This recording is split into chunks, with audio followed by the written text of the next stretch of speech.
चलिए जी स्टार्ट करते हैं मार्क्सिस्ट थ्योरी को and first we need to understand the Marxist theory and the core ideas. The first idea is all about the ideological state apparatus. It means the cultural reproduction of the capitalist ideology within a human society. While another idea was the correspondence principle. It means the structure of education system reflects the structure of workplace. ठीक है, ये दो main concept हैं. इसके अलावा Marxist oppose करते हैं vocational training programmes को.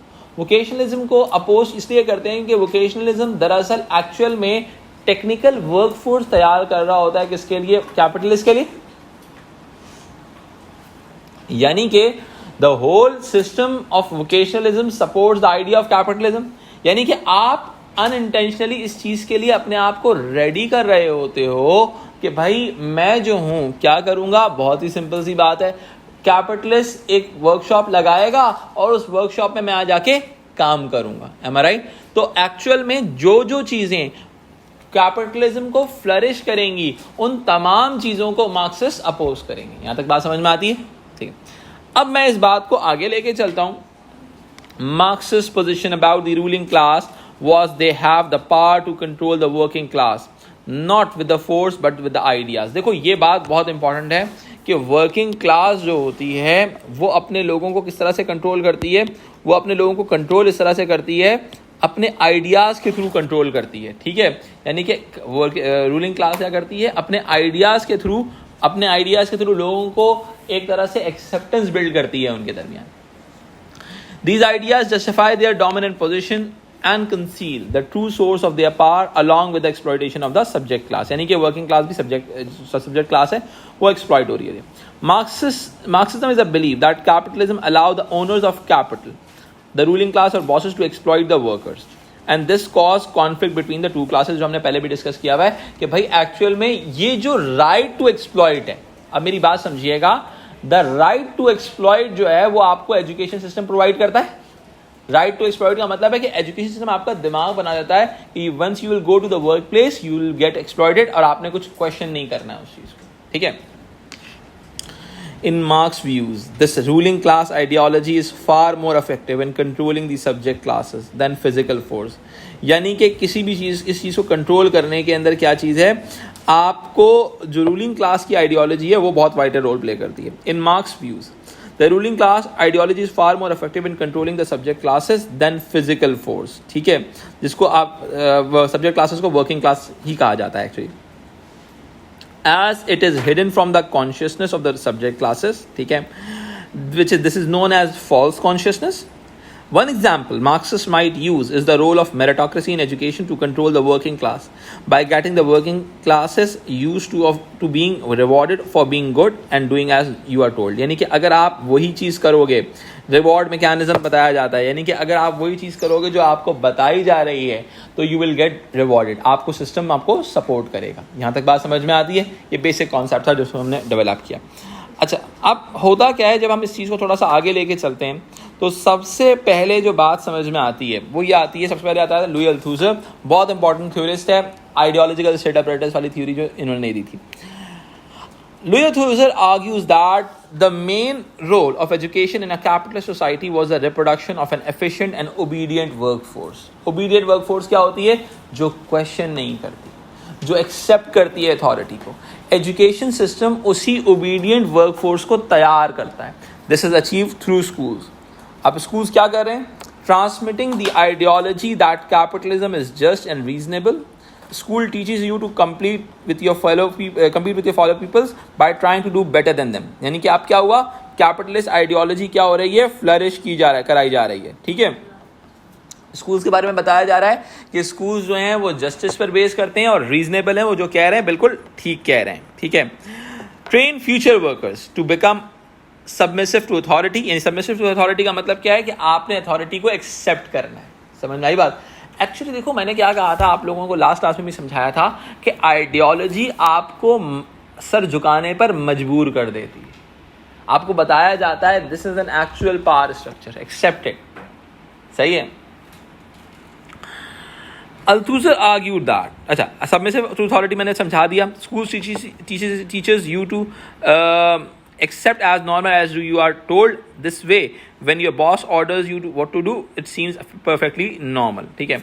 Althusser argues that ideology in capitalist society is fundamental to social control and education is instrumental in transmitting this ideology. He argues education is an ideological state apparatus which help pass a ruling class ideology in order to justify their capitalist system. ठीक है, यानी कि एक पूरा हमारा paragraph build हो गया. जब मैंने आप लोगों को समझाया था आइडियोलॉजिकल स्टेट अपरेटस अल्थूसर वाला पैराग्राफ आप लोगों का पूरा आराम से डेवलप हो जाएगा. देखो एग्जाम के अंदर समझना, बहुत सिंपल सी बात बता रहा हूँ. अगर एग्जाम में ओबीडियंट वर्कफोर्स की बात आ जाए तो इसका मतलब मार्क्सिस्ट थ्योरी. समझ में आई बात? अगर ओबीडियंट वर्कफोर्स की बात आ जाए. फिर आगे बढ़ते हैं. Bowles and Gintis Marxist research schooling in capitalist America. ये पूरी वर्किंग है. देखो बोल्स एंड जेंटिस ने जो कॉरेस्पॉन्डेंस प्रिंसिपल दिया था वो उसकी जो थ्योरी है वो थी schooling in capitalist America supported Althusser's ideas that there is close correspondence known as correspondence principle between the social relationship in the classroom and those in the workplace. अब ये किस तरह से डेवलप हो रही है? हिडन करिकुलम के through develop हो रही है. ठीक है, अब क्या होता है? Through the hidden curriculum it is vital you to follow the hidden curriculum link. वो मैं आगे बता दूंगा. The Bose-Jentis argue that school introduced the long shadow of work because school create a hard working disciplined workforce for capitalist societies. This process essential for social reproduction. The reproduction of a new generation of workers, the school discipline into accepting their role in society. यानी कि आपका long shadow of work. Long shadow of work का मतलब क्या होता है कि एक तरह से एक सिस्टम बिल्ड हो गया है जो एक्सेप्ट कर रहा है. लॉन्ग शेडो ऑफ वर्क का मतलब क्या है? जो वर्क प्लेस का सिस्टम है वो शेडो कर रहा है. कहाँ पर? एजुकेशन सिस्टम के अंदर. तो जिस तरह जो चीज़ें वर्क प्लेस पर होती हैं वो तमाम चीज़ें आपके एजुकेशन सिस्टम के अंदर मौजूद करती हैं. ठीक है, अब ये तमाम चीज़ें जैसे हिडन करिकुलम की है या फिर आपकी कॉरेस्पॉन्डेंस प्रिंसिपल की चीज़ें डेवलप कैसे होती हैं? बिकॉज स्कूल और वर्क प्लेस काफ़ी हद तक सिमिलर है. ठीक है, school mirrors the work place through its hierarchical structure. Hierarchical structure का मतलब मैंने लास्ट क्लास में समझाया था कि principal, teachers and students, hierarchical structure मौजूद है. ठीक है, फिर teachers give orders and peoples obey. Peoples have little control over their work. ठीक है, यानी कि जो बच्चे हैं उनको कंट्रोल उनके जो काम किया जा रहा है उसके ऊपर कोई इतना कंट्रोल नहीं है उनका. A fact of life in the majority of school jobs. School reward punctuality and obedience and are dismissive of independence. यानी कि स्कूल आपको बताता है आज़ाद नहीं रहो, कंट्रोल रहो. आपको वो एक under the umbrella of control लेके आता है. सही है. This mirrors the workplace expectations. The hidden curriculum is seen by the Bowles and Gintis as instrumental in this process. यानी कि जो पूरा प्रोसेस है ये किसके थ्रू चल रहा होता है? ये पूरा प्रोसेस चल रहा होता है आपके हिडन करिकुलम के थ्रू. हिडन करिकुलम के थ्रू का मतलब है environment with in the schools. ठीक है. Social inequality. School legitimize the myth that everyone has an equal chance. Those that work hard deserve the top jobs. These people deserve their superior rewards. Meritocracy. In this way, inequality becomes justified. ठीक है, यानी कि inequality को justify किया जाता है. However, Bose and Jentis argue that the rewards in the education and occupation are based not on the ability but on the social background. Higher up a social person's class or origin, the more likely they are going to attain top qualification and a top job. C Boudon position theory. Bourdieu ने cultural capital की भी बात की थी. Bernstein ने language and class की बात की. ये तमाम थ्योरीज आगे जाके हम डिस्कस करेंगे और ये तमाम थ्योरीज लेजिटिमाइज करती हैं सोशल इनइक्वालिटी को. एक्चुअली ये सारी थ्योरीज आगे आएंगी लेकिन जब एग्जाम में आप करोगे तो सारी टॉपिक थ्योरी आपने पढ़ी हुई होंगी तो आपको उसको रेफर करने में आसानी हो जाएगी. इस चीज़ को अभी फिलहाल इग्नोर कर देना. जो आखिर की 3-4 लाइनें मैंने लिखी हुई हैं जिसके अंदर बर्नस्टीन की थ्योरी है, जो थ्योरीज को रेफर किया हुआ है यहाँ पे. आगे जो थ्योरीज आएंगी वो हम डिस्कस करेंगे. ठीक है, यहाँ तक मैंने नोट्स का आइडिया डेवलप कर लिया. आप नोट से आराम से 4 to 5 पैराग्राफ्स जनरेट कर सकते हैं. ठीक है, अब आ जाते हैं बुक की जानिब. बुक सेम आइडियोलॉजी आपके साथ डिस्कस करेगी. मैं थोड़ा सा उसको स्पीड में पढ़ लूंगा ताकि आप लोगों को समझ में आ जाए. बुक से भी कोई चीज़ अगर ऐसी हो जो आगे कुछ चीज़ें हैं जो समझाने वाली वोकेशनलिज्म वाली हैं वो हम बुक से रेफर करेंगे.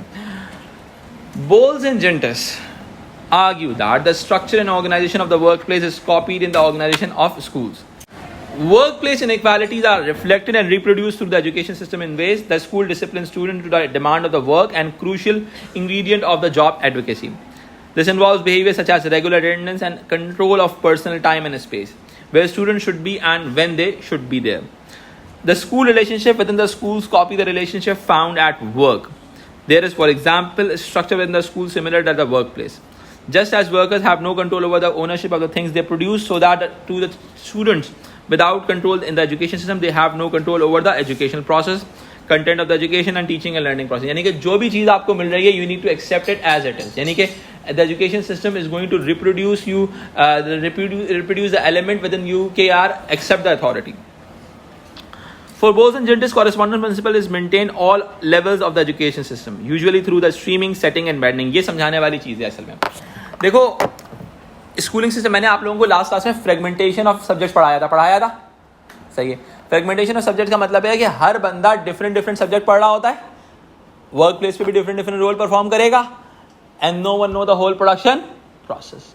यानी कि स्कूल जो हैं according to Marxist divide and rule खेल रहे होते हैं विद द स्ट्रीमिंग प्रोसेस, यानी कि डिवीजन के थ्रू सब्जेक्ट सेट्स में डिवाइड कर करके, और इसके अलावा बेंडिंग कर करके. जो हाई ग्रेड्स वाले होंगे वो आगे चले जाएंगे, जो लो ग्रेड्स वाले होंगे वो पीछे रह जाएंगे. देखो स्ट्रीमिंग का मतलब होता है डिवीजन, लिखना चाहो तो अपने पास लिख भी सकते हो. सेटिंग का मतलब होता है सब्जेक्ट सेट्स, यानी कि देखो स्ट्रीमिंग जो होती है ना, डिवीजन जो होता है या तो सब्जेक्ट सेट्स की बेसिस पर होता है या फिर बैंडिंग की बेसिस पे होता है कि higher bands and lower band students. ठीक है. For those destined to the lower levels of work, the rule following is emphasised.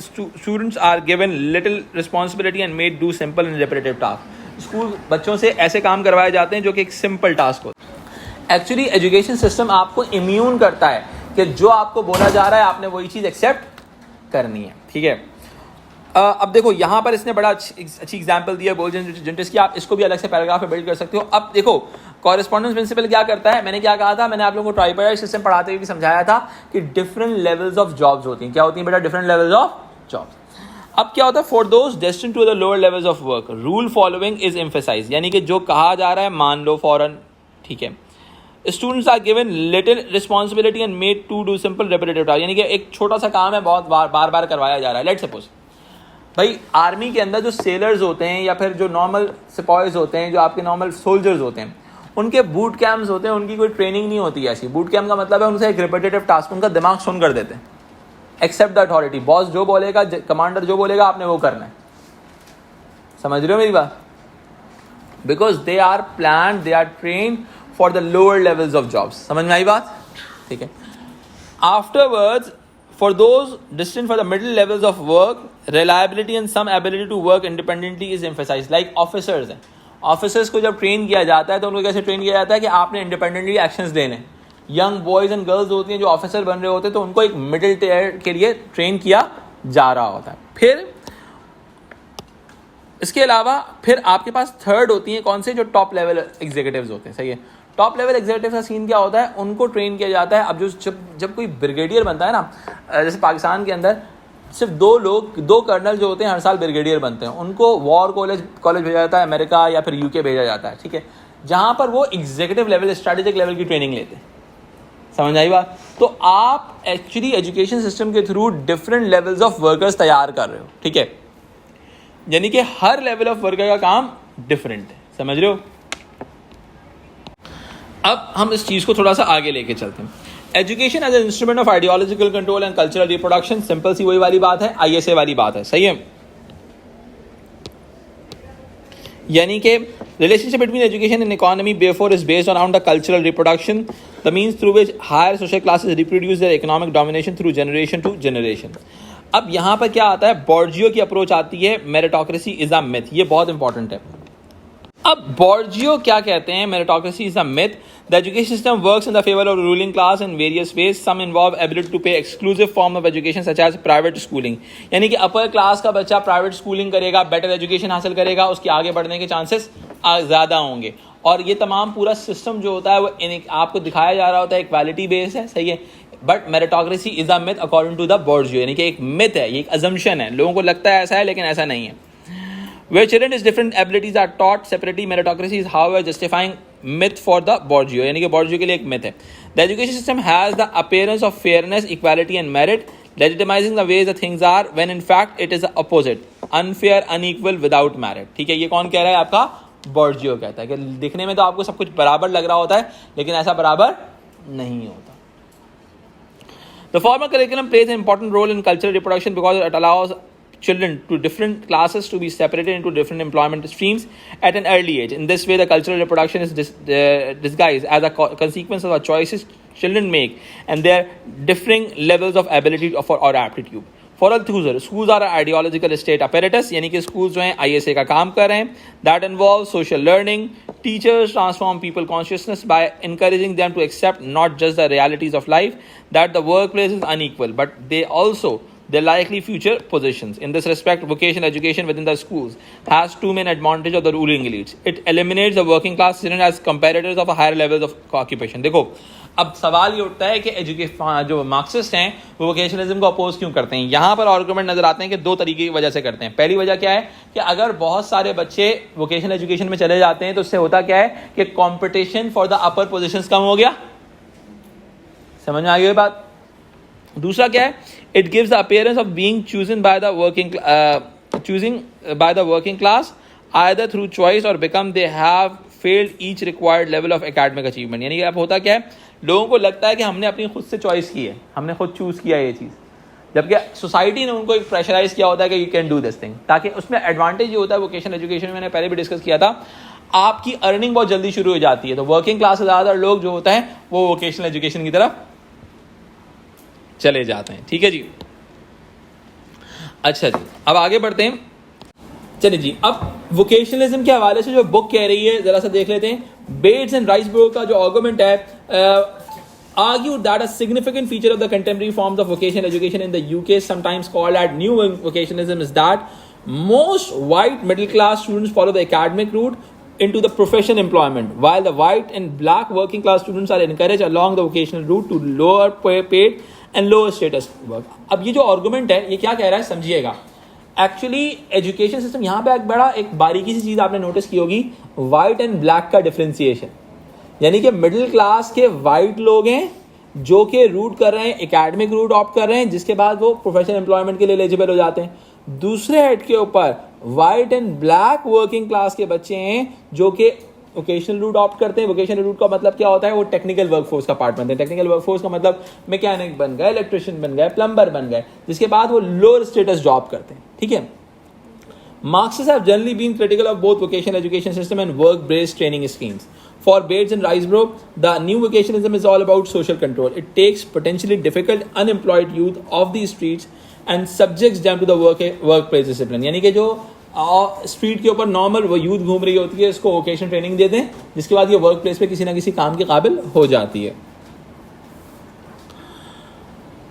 Workplace discipline, lower wages for all young people, funding some employers and lower employment figures. यानी कि इससे क्या होता है, unemployment figure कम हो जाती है और आपके एम्प्लॉयर्स को भी काम के लोग मिल जाते हैं. As Davies reports, such schemes have been accused of being modern slave labor that involves little or no training. यानी कि बहुत कम ट्रेनिंग चाहिए होती है, यानी कि 3 महीने की ट्रेनिंग के बाद आप कमाने के काबिल हो जाते हो.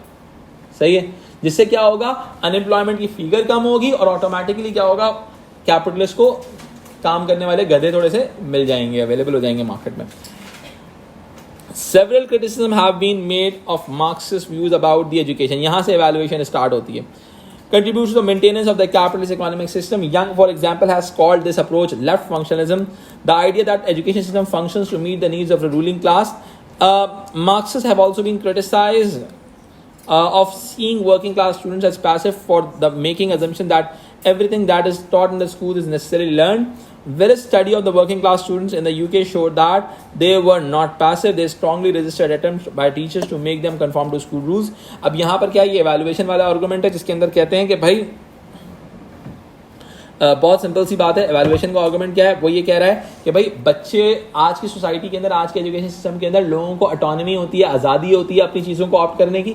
पुराने ज़माने में ये था कि इन्फोर्स किया था. विलिस ने स्टडी की, उसने कहा भाई यूके के अंदर जो ब्लैक वर्किंग क्लास के बच्चे थे वो कंफॉर्म नहीं करते थे, वो रेजिस्ट करते थे अगर कोई चीज़ उनको कंफॉर्मिटी के हवाले से इन्फोर्स की जाती थी.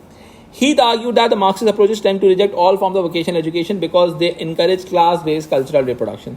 She notes that demanding equal opportunities, some form of vocational education have helped women in areas of schooling and eventually work that were traditionally male areas. अब देखो, Heath actually एक feminist हैं तो उनके मुताबिक क्या है कि इसकी वोकेशनल ट्रेनिंग से हुआ क्या कि बहुत सारे ऐसे चीज़ें जिसमें पहले सिर्फ मेन काम किया करते थे, आज के दौर के अंदर women is also working in those areas, ठीक है। तो यहाँ पर उनको इक्वालिटी मिल रही है, ठीक है। वो इस चीज़ को पॉजिटिव नोट में देखते हैं, लेकिन ये चीज़ मार्क्सिस्ट व्यूज़ के हवाले से क्रिएट होती है, ठीक है। तो आई होप यहाँ तक आप लोगों को समझ में आ गया होगा।